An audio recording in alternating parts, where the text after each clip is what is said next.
সেই উপদেষ্টা ছিল রিজওয়ানা হাসান, চেনেন না?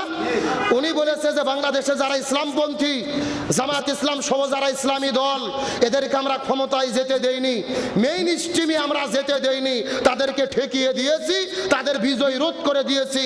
তার কথার দ্বারাই বোঝা যায় গত নির্বাচনে ইসলামপন্থীদের ইঞ্জিনিয়ারিং করে পরিকল্পিতভাবে ঠেকাইয়া দেওয়া হয়েছে। আজকে জাতির কাছে সেটা প্রকাশ হয়ে গেছে। আমার মনে বলে রিজওয়ানা হাসান সহ যারা যারা এর সঙ্গে জড়িত, 24-এর অভ্যুত্থানের পরে যারা গাদ্দারি করে ইসলামের জোয়ারকে বন্ধ করে দিতে ষড়যন্ত্র করলো, এদের গ্রেপ্তার করে জবাবদিহিতার আওতায় আনা দরকার। কারণ যারা ষড়যন্ত্র করেছে, 2000 ছাত্র জনতার জীবনের সঙ্গে গাদ্দারি করেছে, জুনের সঙ্গে গাদ্দারি করেছে, ইসলামের উত্থানকে রোধ করে দিতে চেয়েছে। বলতে চাই, তোমরা যতই ষড়যন্ত্র করুক, করো না কেন, আজ হোক কাল হোক, এই বাংলার জমিনে কোরআনের বিজয় হবেই হবে ইনশাআল্লাহ। এখন কোরআনের বিজয় না হওয়া থেকে আপনাদের মন খারাপ না? আমাদের কাজ হলো চেষ্টা করা। ইসলামী দল করলে কোনো বিপদ নাই। আমাদের বগুড়া একটা কথা আছে, হাতি মরলেও লাখ, বাঁচলেও লাখ। আমরা যদি চেষ্টা করে বিজয় করে ফেললাম আলহামদুলিল্লাহ, কিন্তু বিজয় যদি না করতে পারি, চেষ্টা করে করে মরে যাব, এর বিনিময়ে জান্নাত দেবে কে? আরে ভাই, আমাদের আসল পুরস্কার তো আখিরাতে। কথা বল না গা, আমরা কি শুধু দুনিয়া পাওয়ার চেষ্টা করি নাকি? আমাদের আসল পুরস্কার কোথায়? আখিরাতে জান্নাত। শেষ কথা বোঝেন, আমরা হলাম দিন কায়েমের কিষেন। কিষেন বোঝেন না? শ্রমিক, কর্মচারী। আমাদের সবাইকে মিলে যদি 5 বিঘা জমি ধান লাগানো কেউ চুকে দেয়, 10,000 টাকা দিয়ে আমরা 5 বিঘা জমি ধান লাগানো চুকে নিলাম, মানে চুক্তি করলাম। আমরা সবাই মিলে ধান লাগাইছি, সন্ধ্যের আগে ধান লাগানো শেষ, টাকা কয় হাজার পাবো? আরো জোরে বলেন। কিন্তু ধান লাগানোর কিছুক্ষণ পরে যে গরু যদি ধান খায়, বন্যা এসে ধান চলে যায়, গারস্থ আমাদের টাকা দেবে কে দেবে না? গারস্থ টাকা দিতে বাধ্য। আমাদের দায়িত্ব ছিল ধান লাগানো। আমাদের দায়িত্ব এই বাংলাদেশে কোরআন বিজয়ের চেষ্টা চালানো। বিজয় হবে কিনা এই দায়িত্ব হলো আল্লাহর। আমরা চেষ্টা করতে করতে মরে যাব, এর বিনিময়ে আল্লাহ আমাদের জান্নাত দেবে ইনশাআল্লাহ। সুতরাং এই বাংলার জমিনে কোরআন বিজয়ের কাজ করতে আমরা রাজি আছি তো ইনশাআল্লাহ। তাহলে আসুন আজকের আলোচনা থেকে আমরা সিদ্ধান্ত নেব, কোরআনের হক কয়টা? আরো জোরে বলেন। আর রাসূল বলেছেন, এই 4টে হক যারা আদায় করবে, এই কোরআন তাদেরকে সুপারিশ করে জান্নাতে নিয়ে যাবে। সুবহানাল্লাহ বলেন। তাহলে আজকের আলোচনা থেকে আমরা সিদ্ধান্ত নেই, কোরআন পড়বো, কোরআন বুঝবো, কোরআন দিয়ে জীবন করব। এই কোরআনের 4টে হক আদায় করতে গিয়ে প্রয়োজনে শহীদ হব, জীবন দেব, তারপরে কোরআন ছাড়া হব না। কারা কারা রাজি আছেন? দুটি হাত একটু আল্লাহকে তুলে দেখায় দেন। লিল্লাহি তাকবীর। আল্লাহ তাআলা আমৃত্যু পর্যন্ত আমাদেরকে কোরআনের পথে থাকার তৌফিক দিক, বলেন আমিন। এই যে আপনাদের গ্রামের কৃতি সন্তান আমার ছোট্ট ভাই সোহান এত সুন্দর একটা ইফতারের আয়োজন করছে, আপনারা খুশি না বেজার? এতগুলো আলেম ওলামা এসেছে। আমার আগে আমার ছোট ভাই মেহেদি বলেছেন, মাহফিলের সেজনে লক্ষ টাকা দিয়েও এত বক্তা আনা না যেত না। কিন্তু ওই সেই সোহানকে আমরা মহব্বত করে ভালোবেসে তার মহব্বতে আমরা এসেছি। আপনাদের মধ্যে কিছু কথা বললাম, আপনারা কি কষ্ট পাইলেন? আল্লাহ তাআলা আমাদের আজকের এই মেহনতকে আল্লাহ কবুল করুক, আমিন বলেন। আর আলোচনা শুরু করেছিলাম রোজাদার ব্যক্তিদের জন্য আনন্দের বিষয় কয়টা? ভুলে গেছেন নাকি? 1 নম্বর হলো ইফতার, আর 2 নম্বর হলো আল্লাহর দিদার। জোরে বলেন সুবহানাল্লাহ। আমার বন্ধুগণ, মুসলমান ভাইরা, গভীর মনোযোগ লক্ষ্য করুন।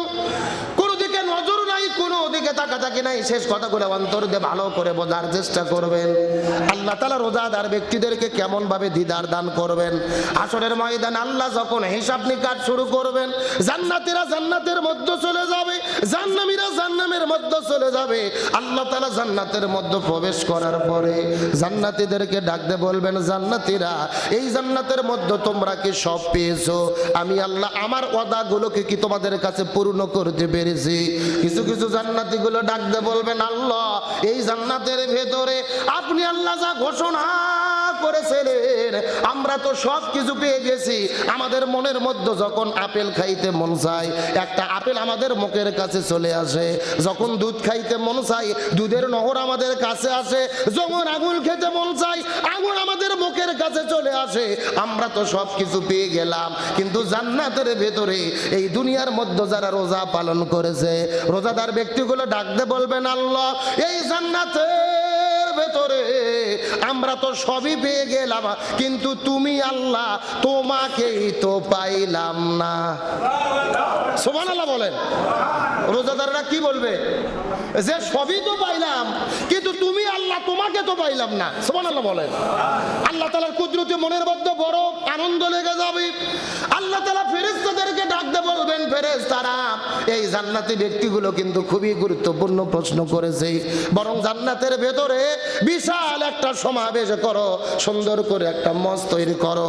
এই মঞ্চের ভেতরে একটা সমাবেশ হবে, এই সমাবেশের ভেতরে আমি আল্লাহ হব প্রধান অতিথি, আর শ্রোতা হিসেবে শুধুমাত্র রোজাদারদেরকে তোমরা উপস্থিত করাও।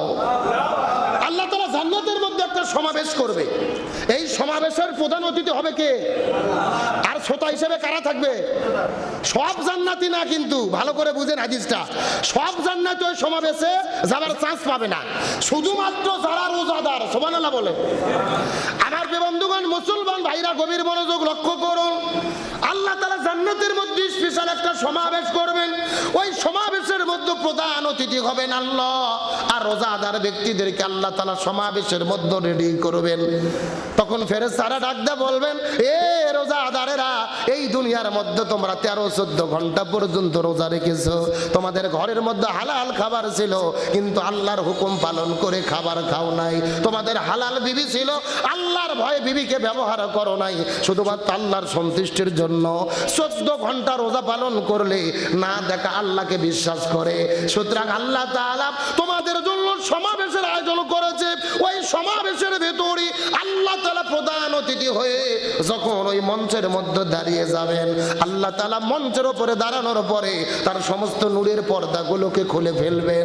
আল্লাহ নূরের পর্দাগুলোকে খুলে ফেলার পরে এই লক্ষ লক্ষ কোটি কোটি রোজাদার ব্যক্তিদের সঙ্গে আল্লাহ তাআলা দেখা দেবেন। এই কোটি কোটি রোজাদারেরা আল্লাহকে সরাসরি দেখতে থাকবে, দেখতে দেখতে হাজার হাজার বছর পার হয়ে যাবে, ইমানদার ব্যক্তিরা আল্লাহকে দেখতেই থাকবে, আর আল্লাহ রোজাদারদেরকে দেখতে থাকবে। এই রকম আল্লাহকে দেখতে দেখতে হাজার বছর পার হয়ে যাবে। জোরে বলেন না মারহাবা। তো আল্লাহকে যদি আমরা সরাসরি দেখতে চাই, কোন ইবাদত করতে হবে? রোজা রাখতে হবে। জোরে বলেন কি? একমাত্র আল্লাহর সন্তুষ্টির জন্য যারা সিয়াম পালন করবে, রোজা পালন করবে, আল্লাহ তাদের সরাসরি দেখা দেবে। আরেকবার বলেন না সুবহানাল্লাহ। এখন আসেন আজকের আলোচনার মূল কথা, যেই বিষয়টা আমি আপনাদের মেসেজ দিয়ে আমি শেষ করে মোনাজাত করে দেব। এই যে এতক্ষণ পর্যন্ত রোজার এত গুরুত্ব বললাম, এত ফজিলত বললাম, এত তাৎপর্য বললাম, এর পেছনে কারণটা কি? এই রোজার এত গুরুত্ব, এর পেছনে কারণ কি? আল্লাহর কোরআন বলেছেন, শাহরু রমাদান আল্লাযী উনজিলা ফীহিল কোরআন হুদাল লিন-নাস ওয়া বাইয়িনাতিন মিনাল হুদা ওয়াল ফুরকান। আল্লাহ বলতিছে রোজার এত সম্মান হতো না, এত গুরুত্ব হতো না যদি না রমজান মাসে আমি কোরআন নাজিল না করতাম। সুবহানাল্লাহ বলেন। তাহলে সবাই একটু আমাকে কথার উত্তর দেন, তাহলে বোঝা গেল রোজার গুরুত্ব কিসের কারণে। একটু শেষ করার মতো কথা বলেন, কিসের কারণে? এখন বলেন তো, পৃথিবীর সর্বশ্রেষ্ঠ নবীর নাম কি? মুহাম্মাদুর রাসূলুল্লাহ সাল্লাল্লাহু আলাইহি ওয়াসাল্লাম। এখন বলেন তো, আমাদের নবী যে শ্রেষ্ঠ নবী, এর পেছনে কারণ কি? তার কারণ আমাদের নবীর উপরে কি নাজিল হয়েছে। এখন আপনাদের কাছে 3 নম্বর প্রশ্ন, এই পৃথিবীর ভেতরে শ্রেষ্ঠ রজনীর নাম কি বলেন তো? লাইলাতুল কদর। লাইলাতুল কদর কেন শ্রেষ্ঠ হলো? কারণ এই মাসে কি নাজিল হয়েছে। তার মানে বোঝা গেল রমজান মাসের গুরুত্ব, লাইলাতুল কদরের গুরুত্ব, আমার নবীর সম্মান, সবকিছুর পিছনে একটা জিনিস জড়িত, সেই জিনিসের নাম কি? আরো জোরে বলেন। তার মানে বোঝা গেল গুরুত্ব আসলে নবীর না, গুরুত্ব রমজানের না, গুরুত্ব লাইলাতুল কদরের না, প্রকৃতপক্ষে গুরুত্ব এবং সম্মান পাবার দাবিদার হলো কোরআন। এখন আপনি 60 বছর ধরে রোজা রাখেন কিন্তু কোরআনকে সম্মান করেন না, তাহলে কি হবে? আপনাদের এই গ্রামের নাম কি? শিলকুর গ্রামের 200 জন বরযাত্রী বর বিয়ে খাইতে গেছেন। বর কয়টা? কথা বলেন, কয়টা বর? এখন আপনারা বিয়ের বাড়ি যাওয়ার পরে মেয়ের বাপ আপনাদের মুরগি রোজ দেশে, বিরিয়ানি দেশে, ইচ্ছা মতো খাওয়াইছে, গোস্ত ভুনো, কিন্তু বড় ইচ্ছা মতো পিটাইয়া গাছের সাথে বেঁধে রাখছে। আপনারা সম্মানিত না অপমানিত? কথা কয় না কেন? এই মাত্র না বিরিয়ানি খাইলেন, মুরগি রোস্ট খাইলেন, 200 জন বরযাত্রীকে খাওয়াইয়া আর বরকে পিটাইয়া যেইভাবে যাত্রীদের সম্মানিত করা যায় না, একই রকম কোরআনকে সম্মান করে রোজা রেখে লাইলাতুল কদর পালন করে কখনোই জীবনের গুনাহ মাফ করে নেওয়া যায় না। তার মানে বোঝা গেল আমরা যদি সবকিছু মাপ পেতে চাই কাকে সম্মান করব? এখন প্রশ্ন, কোরআনকে কেমনে সম্মান করব? কোরআনকে সম্মান করতে গেলে কোরআনের 4টে হক আদায় করতে হবে। সবাই বলেন কয়টা? একটু কথা বলেন কয়টা? 1 নম্বর কোরআন পড়তে হবে, 2 নম্বর কোরআন বুঝতে হবে, 3 নম্বর কোরআন অনুযায়ী আমল করতে হবে, আর 4 নম্বর কোরআনের বিধান হলেন কোরআনের বিধান এই জমিনে বাস্তবায়ন করতে হবে। জোরে বলেন আল্লাহু আকবার। যতদিন কোরআন পড়েছে নবীর কোনো বিপদ ছিল না, নবী কোরআন বুঝেছে নবীর কোনো বিপদ ছিল না, নবী কোরআন অনুযায়ী আমল করেছে নবীর কোনো বিপদ ছিল না।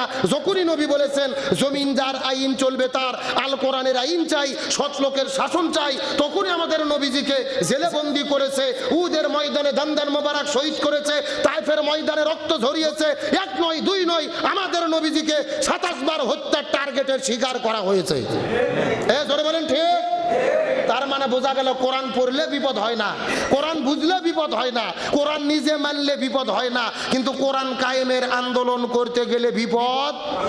এই বাংলাদেশের দিকে লক্ষ্য করে দেখেন, কোরআনের বাকি শহীদ আল্লামা দেলওয়ার হোসেন সাইদি, আল্লামা সাইদি যতদিন কোরআন পড়েছে তার কোনো বিপদ ছিল না, কোরআন বুঝেছে তার কোনো বিপদ ছিল না, নিজে আমল করেছে তার কোনো বিপদ ছিল না। যখন আল্লামা সাইদি বলেছেন জমিন যার আইন চলবে তার, এই কোরআন শুধু বুঝলে হবে না, কোরআন দিয়ে বাংলাদেশের পার্লামেন্ট চালাতে হবে, তখন আল্লামা সাইদিকে জেলে বন্দী করে সেখান থেকে হসপিটালে ভর্তি করে ইনজেকশনের সিরিজে বিষ ঢুকাইয়া পরিকল্পিতভাবে তাকে হত্যা করা হয়েছে। তার মানে বোঝা গেল কোরআন পড়লে বিপদ নাই, কোরআন বুঝলে বিপদ নাই, কোরআন নিজে মানলে বিপদ নাই, কোরআন জমিনে কায়েম করতে গেলে বিপদ আছে না নাই? এই বাংলাদেশেও বর্তমানে বহু দল আছে, ওই দলই বিপদের মধ্যে পড়ছে যারা বাংলাদেশে কোরআন কায়েমের আন্দোলন করেছে। কথা বলে না কেন? এইবার বাংলাদেশে কোরআন বিজয় হয়ে যেত, পার্লামেন্টে কোরআন যেত, কোরআন দিয়ে বাংলাদেশ চলতো, কিন্তু ষড়যন্ত্র করে কোরআনের বিজয়কে এই বাংলাদেশ